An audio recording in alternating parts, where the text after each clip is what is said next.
आज कर्नाटक के नए वजीर बराए अक़लियती उमूर, वक्फ, हज और health family welfare UT Khader KMDC Bhavan पहुंचे। आपको बता दें केएमडीसी भवन में 3 अलग अलग ऑफिसेस हैं। इन तमाम का जायज़ा लेने के लिए आज यूटी कादर यहां पहुंचे। सबसे पहले वो केएमडीसी भवन के ऑडिटोरियम पहुंचे, जहां पर उर्दू टीचर्स के मसाइल पर प्रोग्राम हो रहा था। वहां जो टीचर्स को अपॉइंटमेंट के लिए नज़रअंदाज किया गया है, उर्दू टीचर्स को, उस ताल्लुक से बातचीत की गई, मेमोरेंडम दिया गया।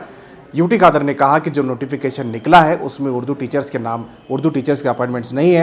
उस नोटिफिकेशन को भले ही कैंसिल करना मुश्किल हो, लेकिन नया नोटिफिकेशन लाया जा सकता है, इसका रास्ता निकाला जा सकता है।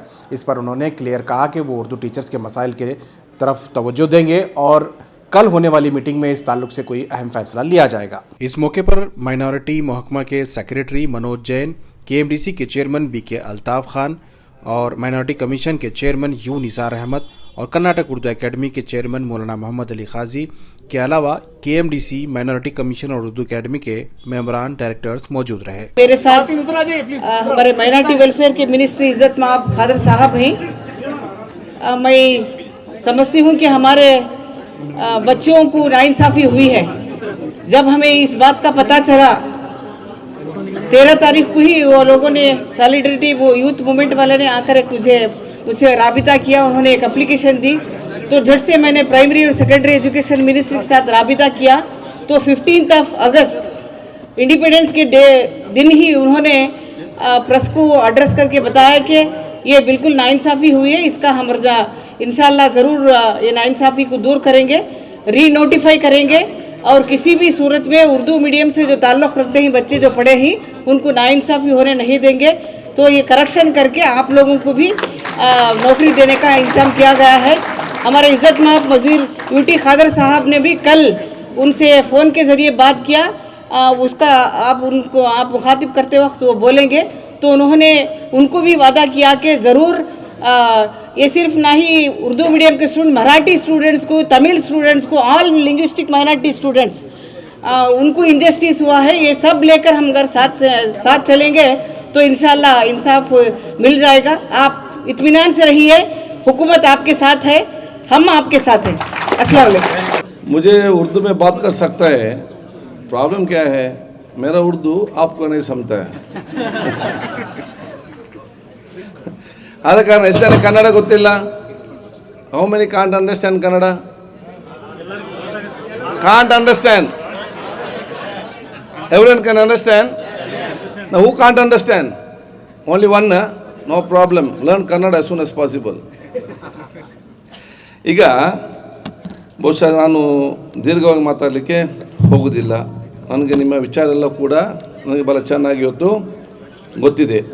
ನಾನು ಫಸ್ಟಿಗೆ ಬಹುಶಃ ತಾವೆಲ್ಲ ಯಾರು ಇವತ್ತು ಉರ್ದು ಟೀಚರ್ಸ್ನಾಗ ಆ ಒಂದು ಆಸ್ಪಿರೆನ್ಸ್ ಆಗಿ ತಾವು ಕಾಯ್ತಾ ಇದ್ದೀರಾ, ನಿಮ್ಮನ್ನು ನಾನು ವಿಶೇಷವಾಗಿ ಅಭಿನಂದಿಸಲಿಕ್ಕೆ ನಾನು ಇವತ್ತು ಬಯಸ್ತೇನೆ. ನಾನು ನಿಮ್ಮನ್ನು ಅಭಿನಂದಿಸ್ತೇನೆ ಯಾಕೆ ಅಂತ ಹೇಳಿದರೆ, ತಾವು ಬಹುಶಃ ಇವತ್ತು ಶ್ರಮಪಟ್ಟು ಉತ್ತಮವಾದ ಶಿಕ್ಷಣ ಪಡೆದುಕೊಂಡು ಉರ್ದುವಿನಲ್ಲಿ ತಮ್ಮದೇ ಆದ ಆ ಕಷ್ಟ ಇದನ್ನೆಲ್ಲ ಸಹಿಸಿಕೊಂಡು ತಾವು ಇವತ್ತು ಟೀಚರ್ ಪೋಸ್ಟಿಗೆ ಆಸ್ಪಿರೆಂಟ್ ಆಗುವಂಥ ವ್ಯಕ್ತಿತ್ವ ನಿಮಗೆಲ್ಲರೂ ಕೂಡ ಬಂದಿದೆ.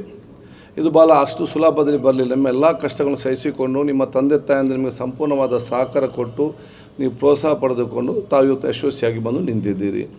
ಈಗ ನಿಮ್ಮ ದೊಡ್ಡ ಮಟ್ಟಿನ ಕನಸು ಏನಂತ ಹೇಳಿದರೆ, ಬಹುಶಃ ನಾವು ಕೂಡ ನಮ್ಮ ಕಲಿತಂಥ ಪಾಠದ ಕ್ಷೇತ್ರದಲ್ಲಿ ನಾವು ಪರಿಣಿತರಾಗಬೇಕು, ನಮ್ಮ ಕೂಡ ನಮ್ಮ ಶೈಕ್ಷಣಿಕವಾಗಿ ಕೊಡುಗೆ ಕೊಡುವಂಥ ಅವಕಾಶಗಳು ನಮಗೆ ಸಿಗಬೇಕಂತ ಹೇಳಿಕೊಂಡು ನಿಮ್ಮೆಲ್ಲರ ಆಶೆ ಆಕಾಂಕ್ಷೆ ಇದೆ. ಅದಕ್ಕಾಗಿ ಬಹುಶಃ ಟೀಚರ್ಗಳ ನೇಮಕಾತಿ ಆಗ್ತದೆ ಹೇಳುವಾಗ ತಾವೆಲ್ಲರಿಗೊಂದು ಆಶೆಯಲ್ಲಿದ್ದೀರಿ. ನಮ್ಮದು ಕೂಡ ನೇಮಕಾತಿ ಆಗ್ಬೋದು, ಎಷ್ಟೇ ಜನ ಇದ್ದರೂ ಕೂಡ ಕೆಲವರಿಗೆ ಅದು ನಮಗೆ ಅವಕಾಶ ಖಂಡಿತವಾಗಿಯೂ ಸಿಗ್ತದೆ ಎಂಬ ಕಾಯ್ತಾ ಇದ್ದೀರಿ. ಆದರೆ ಮೊನ್ನೆ ನೋಟಿಫಿಕೇಷನ್ ಬಂದಂಥ ಸಂದರ್ಭದಲ್ಲಿ ಬಹುಶಃ ಯಾಕೆ ಬರಲಿಲ್ಲ ಅಂತೇಳಿ ನಿಮಗೆ ಎಷ್ಟು ಆ ಒಂದು ದಿಗ್ಭ್ರಮೆ ಆಗಿದೆಯಾ, ಅಷ್ಟೇ ಆಸಕ್ತಿ ನಮ್ಗೆ ಕೂಡ ಆಗಿತ್ತು ಇದರಲ್ಲಿ. ಇದರ ಬಗ್ಗೆ ತತ್ಕ್ಷಣ ನಾನು ಸೆಕ್ರೆಟರಿ ಅವರಿಗೆ, ಅದರ ಜೊತೆಯಲ್ಲಿ ನಮ್ಮ ಮಂತ್ರಿಗಳಿಗೆ ಮತ್ತು ನಾವೆಲ್ಲ ಶಾಸಕ ಮತ್ತು ಮಂತ್ರಿಗಳು, ಬಲ್ಕೀಸ್ ಅವರು, ಬಹುಶಃ ಅದ್ರ ಜೊತೆ ನಮ್ಮ ಜಮೀರ್ ಅಹಮದ್ ಖಾನ್, ರಿಜ್ವಾನ್, ನಾನು ಅದ್ರ ಜೊತೆ ನಜೀರ್ ಅವ್ರಿಗೆ ಫೋನಲ್ಲಿ ಮಾತಾಡಿದೆ, ನಾನು ತನ್ವೀರ್ ಕೂಡ ಫೋನಲ್ಲಿ ಮಾತಾಡಿದೆ, ಅದೇ ರೀತಿ ರಹೀಮ್ ಖಾನ್, ನಾವೆಲ್ಲ ಕೂಡ ಸೇರಿಕೊಂಡು ಇದಕ್ಕೆ ನಾವು ಒಂದು ಚರ್ಚೆ ಮಾಡಬೇಕಂತ ತೀರ್ಮಾನ ಮಾಡಿ ಇವತ್ತಿಗೆ ನಾವು ಮೀಟಿಂಗ್ ಫಿಕ್ಸ್ ಮಾಡಿದ್ದೆವು ಸಲೀಮ್ ಅಹ್ಮದ್ ಕಚೇರಿಯಲ್ಲಿ. ಇವತ್ತು ಮತ್ತೆ ಮೀಟಿಂಗ್ ಬೇಕಿದ್ದಾಗ ನಾಳೆಗೆ ಮಂತ್ರಿಗಳು ಅವಕಾಶ ಮಾಡಿ ಕೊಟ್ಟಿದ್ದಾರೆ. ಈ ಬಗ್ಗೆ ನಾವು ನಾಳೆ ಮಂತ್ರಿಗಳ ಜೊತೆ ಮಾತಾಡ್ತೇವೆ. उसके बाद वो केएमडीसी भवन पहुंचे, जहां केएमडीसी के ताल्लुक से तमाम तफसीली जायज़ा लिया, रिव्यू किया और किन स्कीमों पर कितना पैसा दिया जा रहा है, क्या हो रहा है, उस तमाम चीज़ों का उन्होंने जायज़ा लिया।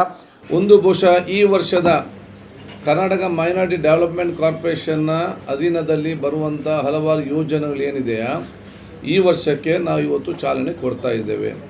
ಈಗಾಗಲೇ ಇದರ ಅಧ್ಯಕ್ಷರು ಮತ್ತು ಡೈರೆಕ್ಟರ್ಗಳು ಅಧಿಕಾರಿಗಳು ಎಲ್ಲರ ಜೊತೆ ಚರ್ಚೆ ಮಾಡಿಕೊಂಡು ವಿವಿಧವಾದ ಯೋಜನೆಗಳನ್ನು ಈ ರೀತಿ ನಮಗೆ ಯೋಜನೆ ಮುಖ್ಯ ಅಲ್ಲ, ನಮಗೆ ಅನುಷ್ಠಾನ ಮುಖ್ಯ ಮತ್ತು ಅದರ ಪ್ರಯೋಜನ ಹೇಗೆ ಆಗ್ತದೆ ಮುಖ್ಯ. ಸೊ ಈಗ ನಾವು ಚರ್ಚೆ ಮಾಡಿದ್ದೇವೆ, ಕೆಲವೊಂದು ಯೋಜನೆ ರೂಪುರೇಷೆ ಹಾಕಿದ್ದೇವೆ, ಅದನ್ನು ಫೈನಲ್ ಮಾಡಲಿಲ್ಲ. ಫೈನಲ್ ಮಾಡಬೇಕಾದ್ರೆ ನಾನಿದ್ದೇನೆ, ಜಮೀರ್ ಅಹಮದ್ ಅವರಿದ್ದಾರೆ, ರಿಜ್ವಾನ್ ಅರ್ಷದ್ ಇದ್ದಾರೆ ಮತ್ತು ನಮ್ಮ ಹಿರಿಯರಾದಂಥ ಅನುಭವಿಸ್ತಾಗಿರುವಂಥ ನಮ್ಮ ಹಿರಿಯ ನಾಯಕರು ನಜೀರ್ ಅಹಮದ್ ಹಿರಿಯ ನಾಯಕರು ಇರ್ತಾರೆ, ತನ್ವೀರ್ ಸರ್ ಅಂತವ್ರು ಇರ್ತಾರೆ, ರಹೀಮ್ ಖಾನ್ ಅಂತವ್ರು ಇರ್ತಾರೆ, ಖನಿಜಾ ಫಾತಿಮಾ ಅವರು ಅಂತ ಇರ್ತಾರೆ. ಇವರಿಗೆಲ್ಲ ಬೇರೆ ಬೇರೆ ಐಡಿಯಾಗಳಿರ್ತವೆ. ನಾವೆಲ್ಲ ಕೂತ್ಕೊಂಡು ಚರ್ಚೆ ಮಾಡಿ ನಾವು ಸಿಸ್ಟಮ್ ಆಗಿ ಏನೋ ಅದನ್ನು ಅನುಷ್ಠಾನ ಮಾಡ್ತೇವೆ. ನಮ್ಮ ಯೋಜನೆ ನಾವು ಒಟ್ಟಾರೆ ಚರ್ಚೆ ಮಾಡಿಕೊಂಡೇ ನಾವು ಸಮಾಜಕ್ಕೆ ಅರ್ಪಿಸುವಂಥ ಕೆಲಸನ ಮಾಡ್ತೇವೆ. ಅದಕ್ಕಾಗಿ ಇವತ್ತು ನಾನು ಬಹುಶಃ ಅಧ್ಯಕ್ಷರಿಗೂ ಎಲ್ಲ ನಮ್ಮ ಸದಸ್ಯರಿಗೂ KMDC ಮತ್ತು ಅಧಿಕಾರಿ ವರ್ಗದವರಿಗೂ ನಾನು ಇಲಾಖೆಯ ಪರವಾಗಿ ಜನತೆಯ ಪರವಾಗಿ ನನ್ನ ಕತೆ ನಾನು ಇವತ್ತು ಸಲ್ಲಿಸ್ತೇನೆ. ಹೆಚ್ಚಿನ ಏನಾದರೂ ಇದಕ್ಕೆ ಅನುದಾನ ಬೇಕಾದಲ್ಲಿ ಮಾನ್ಯ ಮುಖ್ಯಮಂತ್ರಿ ಕೂತ್ಕೊಂಡು ಚರ್ಚಿಸಿ ಹೆಚ್ಚಿನ ಅನುದಾನ ಪಡಲಿಕ್ಕೆ ನಾನು ಇವತ್ತು ಬಯಸ್ತೇನೆ. ಬಹುಶಃ ಎಲ್ಲ ಮಾಧ್ಯಮ ಮಿತ್ರರಿಗೆ ನೀವೆಲ್ಲ ಜೊತೆಯಾಗಿ ಕೆಲಸ ಮಾಡಿಕೊಂಡು ಹೋಗಬೇಕಾಗ್ತದೆ ಮುಂದಿನ ದಿನಗಳಲ್ಲಿ. ನಿಮಗೆಲ್ಲ ನಾನು ಶುಭಾಶಯ ಸಲ್ಲಿಸ್ತೇನೆ. और साथ ही उसके बाद वो 3rd फ्लोर पर उर्दू एकेडमी पहुंचे। उर्दू एकेडमी में भी वो उर्दू एकेडमी के कामकाज का उन्होंने जायज़ा लिया। उर्दू टीचर्स के कॉन्फ्रेंस में कन्नड़ा में यूटी कादर ने बात करते हुए लोगों को समझाने की कोशिश की और यहाँ उर्दू एकेडमी के दफ्तर पहुंचकर वहाँ भी उन्होंने कन्नड़ा इसलिए कहा कि वो उर्दू अभी सीखने वाले हैं, सीखना चाहते हैं और वो उर्दू ठीक से नहीं बोल पाते हैं, इस वजह से वो कन्नड़ा में ही बात करेंगे। तमाम मीटिंगें उन्होंने कन्नड़ा में की और कन्नड़ा ज़ुबान में की और तमाम तरह जायज़ा लिया। अब यहाँ उर्दू एकेडमी के ताल्लुक से भी उन्होंने काफ़ी गौर खौज़ किया। KMDC के जो सबसे बड़े स्कीम होते हैं उस पर उन्होंने काफ़ी गौर किया और तमाम चीज़ों को जायज़ा लेने के बाद वो यहाँ से रुखसत हुए। ये बहुत ही अहम है कि माइनॉरिटी मिनिस्टर पहली मरतबा KMDC भवन पहुँचकर यहाँ तमाम चेयरमैनों के साथ, यहाँ मेम्बरान के साथ उन्होंने जायज़ा लिया। So regarding I like to say Urdu is a very important subject. As you say, first I have to learn Urdu now. That is very important, number one. Second, because Urdu is not a language of speech or talk.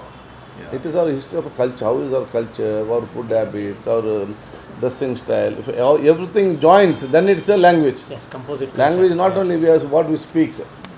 Language is what we are in the history. That should be maintained. For that, the development of Urdu language is very much important. Now, Urdu language ಗೆ importance ಬರಬೇಕಾದ್ರೆ we should be with the public. Urdu language should be mixed up in the society with various programs. All programs should be included along with the, what you say, this musharas you do, other cultural activities you do. We should have one program for all Urdu school sports from taluk level to state level. First taluk level sports should take place, district level should come, then they come to the state level, and state level Urdu sports we have to give an award. We should have a cultural and one traditional update from all the Urdu teachers. At least one good program in a state level where the message will go to all the Yes. This one. Our composite culture, Yeah, yes. composite culture. Yes. So when the Urdu Academy want to start or give a push-up, and the other day I have discussed, we should have a national level Urdu cultural program. Yes. Where one of the best people come, and those who are much interested, they will participate, where the publicity will be given to the public, where that we are still alive. Otherwise, if we don't do activities, we are not within the public mind, because who is out of sight is out of mind. If this such we are very slow, people think there is no language only. So we have to struggle more and We agree. more. So whatever program you draft on that will support you. Whatever the finance is there, if it is there with us, well and good. If it is not there, we'll depute the government, will take the extradition from the government. And government is ready to support if we give what the need we need. Blindly we ask, now we will give. You give correct statistics, they will